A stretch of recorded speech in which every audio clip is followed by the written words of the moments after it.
The Gardener's Year by Karel Čapek.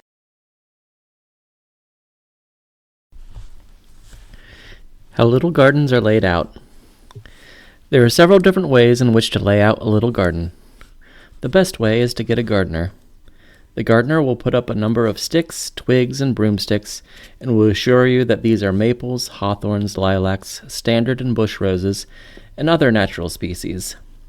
Then he will dig the soil, turn it over, and pat it again. He will make little paths of rubble, stick here and there into the ground some faded foliage, and declare that these are the perennials. He will sow seeds for the future lawn, which he will call English ryegrass and bent grass, foxtail, dog's tail, and cat's tail grass, and then he will depart, leaving the garden brown and naked, as it was on the first day of the creation of the world.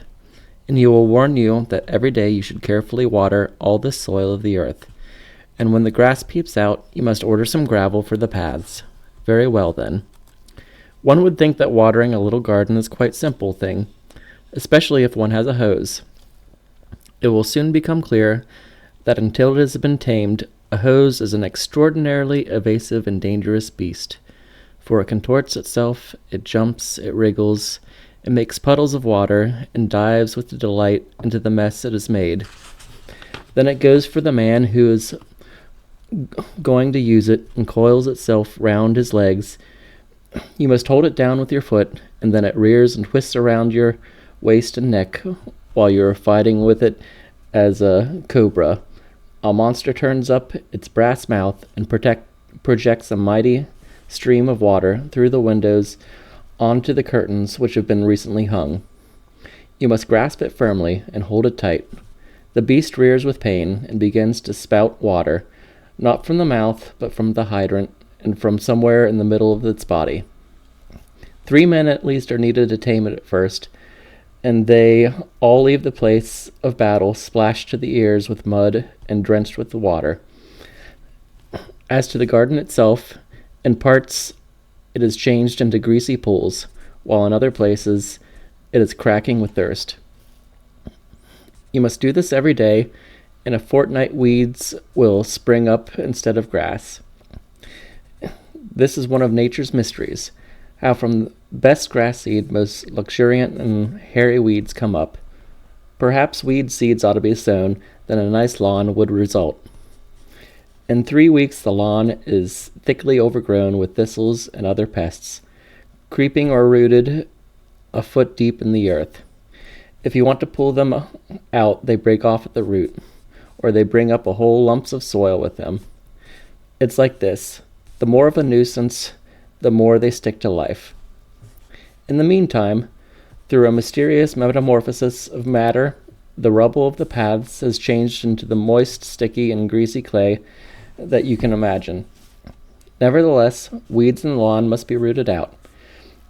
You are weeding, and behind you, your steps, the future lawn turns into naked brown earth as it was on the first day of the creation of the world. Only on 1 or 2 spots something like greenish mold appears, something thin like a mist, scanty and very down. That's grass, certainly. You walk round it on a tiptoe and chase away the sparrows, while you are peering into the earth. On the gooseberry and currant bushes, the first little leaves has broken forth, all unawares. Spring is always too quick for you. Your relation towards things has changed. If it rains, you say that it rains on the garden. If the sun shines, it does not shine just anyhow, but it shines on the garden. In the evening you rejoice that the garden will rest.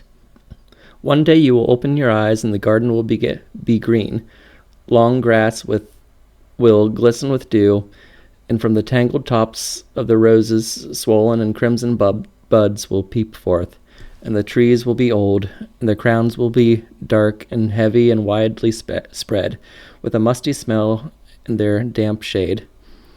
And you will remember no more the slender, naked, brown little garden of those days, the uncertain down of the first grass, the first pinched buds, and all the earthy, poor, and touching beauty of a garden which has been laid out. Very well, but now you must water and weed, and pick the stones out of the soil.